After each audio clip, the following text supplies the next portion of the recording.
नमस्कार दोस्तों। आज है 26 अक्टूबर और आज के करंट अफेयर्स के प्रश्नोत्तरी कार्यक्रम में आप सभी का स्वागत है। आज का आपका पहला प्रश्न है, स्वतंत्रता सेनानी लक्ष्मी सहगल के संबंध में निम्नलिखित में से कौन सा कथन सत्य है। वो पहला कथन है कि आज़ाद हिंद फौज की रानी झांसी रेजिमेंट में लक्ष्मी सहगल बहुत सक्रिय रहे, और दूसरा कथन है वे 1943 में अस्थायी आज़ाद हिंद सरकार की कैबिनेट में दूसरी महिला सदस्य बनी। इसका पहला ऑप्शन है केवल एक, दूसरा है केवल दो, तीसरा है एक और दो दोनों, और चौथा है इनमें से कोई नहीं।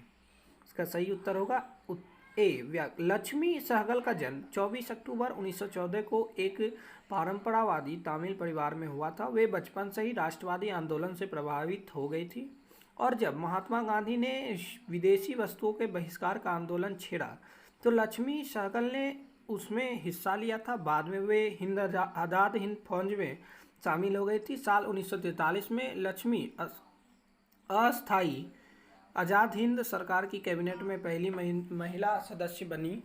आज़ाद हिंद फौज की रानी झांसी रेजिमेंट में लक्ष्मी सहगल बहुत सक्रिय रहे। बाद में उन्हें कर्नल का ओहदा दिया गया, लेकिन उन्हें कैप्टन लक्ष्मी के रूप में ही याद रखा। कल उनकी जयंती थी, इसलिए इस प्रश्न को शामिल किया गया। आज का दूसरा प्रश्न है, हाल ही में फ्यूचर टेक विश्व 21 कार्यक्रम का आयोजन किया गया। इसकी थीम क्या थी। इसका पहला ऑप्शन है तकनीक के बढ़ते क्रम, दूसरा है भविष्य में प्रशासन में तकनीक का इस्तेमाल, तीसरा है भविष्य के सुचारू रूप से चलाने में तकनीक का उपयोग, और चौथा है भविष्य के निर्माण के लिए प्रमुख वाहक तकनीक हम सब भरोसा कर सकते हैं। इसका सही उत्तर होगा डी। हाल ही में केंद्रीय इलेक्ट्रॉनिक एवं सूचना प्रौद्योगिकी और कौशल विकास एवं उद्यमिता राज्य मंत्री श्री राजीव चंद्रशेखर ने फ्यूचर टेक विश्व 21 सम्मेलन का वर्चुअल तरीके से उद्घाटन किया। फ्यूचर टेक विश्व 21 डिजिटल प्रौद्योगिकियों पर एक अंतर्राष्ट्रीय सम्मेलन और प्रदर्शनी है, जिसका आयोजन CII द्वारा किया जा रहा है। यह सम्मेलन 19 से 27 अक्टूबर विश्व 21 तक चलेगा। इसमें उद्यमियों, उद्योग जगत की हस्तियों और सरकारी अधिकारियों के बीच बातचीत होगी। इस कार्यक्रम की थीम है भविष्य के निर्माण के लिए प्रमुख वाहक तकनीक हम सब भरोसा कर सकते हैं।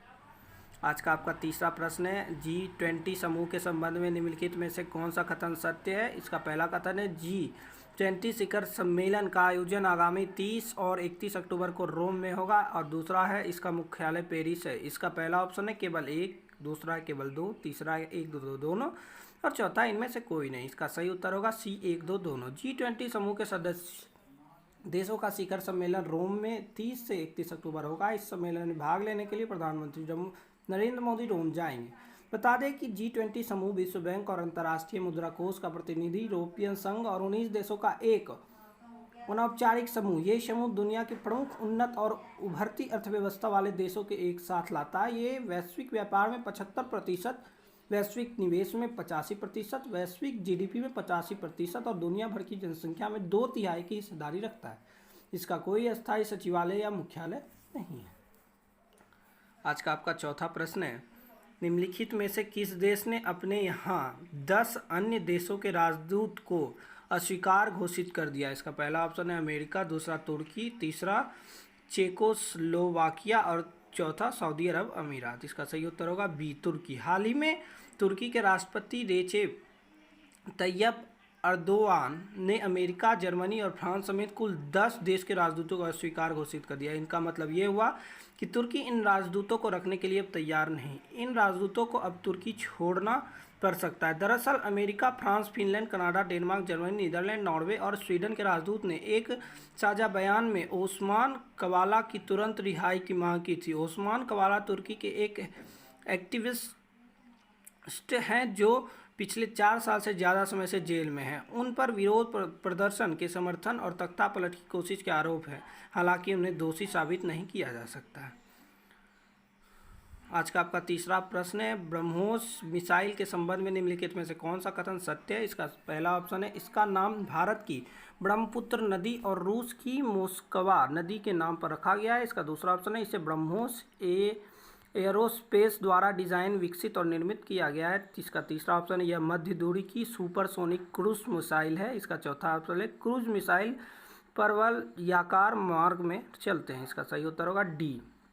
ब्रह्मोस मिसाइल का नाम भारत की ब्रह्मपुत्र नदी और रूस के मोस्कवा नदी के नाम पर रखा गया है। इसे ब्रह्मोस एयरस्पेस द्वारा डिज़ाइन, विकसित और निर्मित किया गया है। यह मध्य दूरी की सुपरसोनिक क्रूज मिसाइल है जिसे पनडुब्बियों, जहाज़ों, विमानों अथवा ज़मीन से लॉन्च किया जा सकता है। क्रूज मिसाइल पृथ्वी की सतह से समानांतर चलते हैं और इनका निशाना बेहद ही सटीक होता है। हाल ही में DRDO ने लखनऊ में ब्रह्मोस मिसाइल के निर्माण की बात कही है।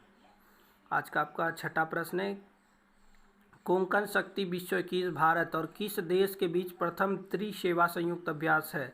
इसका पहला ऑप्शन है जापान, दूसरा रूस, तीसरा भूटान और चौथा यूके। इसका सही उत्तर होगा यूके। कोंकण शक्ति विश्व 21 भारत और यूके के बीच प्रथम त्रिसेवा संयुक्त अभ्यास है।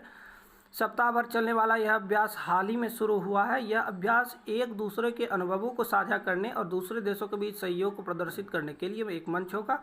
इस अभ्यास का समुद्री घटक भारत के पश्चिमी तट पर आयोजित किया जाएगा और हर्बल चरण मुंबई में आयोजित किया जाएगा। इस अभ्यास का भूमि चरण उत्तराखंड के चौबटिया में आयोजित किया जाएगा। आज का आपका सातवां प्रश्न है, भारतीय रिजर्व बैंक ने हाल ही में किस भुगतान बैंक पर 1 करोड़ रुपये का मौद्रिक जुर्माना लगाया है? इसका पहला ऑप्शन है फोन पे, दूसरा गूगल पे, तीसरा पेटीएम पेमेंट बैंक और चौथा व्हाट्सएप पे। इसका सही उत्तर होगा पेटीएम पेमेंट बैंक। भारतीय रिजर्व बैंक ने हाल ही में पेटीएम पेमेंट बैंक पर 1 करोड़ रुपये का मौद्रिक जुर्माना लगाया है। यह जुर्माना ऐसी जानकारी प्रस्तुत करने के लिए लगाया गया जो तथ्यात्मक स्थिति को प्रतिबंधित नहीं करती थी। यह भुगतान और निपटान अधिनियम की धारा 26(2) के तहत अपराध है।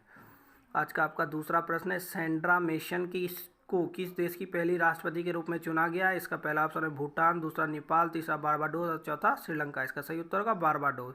बारबाडोस ने ब्रिटेन की महारानी एलिजाबेथ को राज्य के प्रमुख के रूप में रिप्लेस करने के लिए सेंड्रा मेसन को राष्ट्रपति के रूप में चुना गया। बारबाडोस एक पूर्व ब्रिटिश उपनिवेश है जिसने 1996 में स्वतंत्रता प्राप्त की थी, लेकिन ब्रिटिश राजशाही के साथ संबंध बनाए रखा था।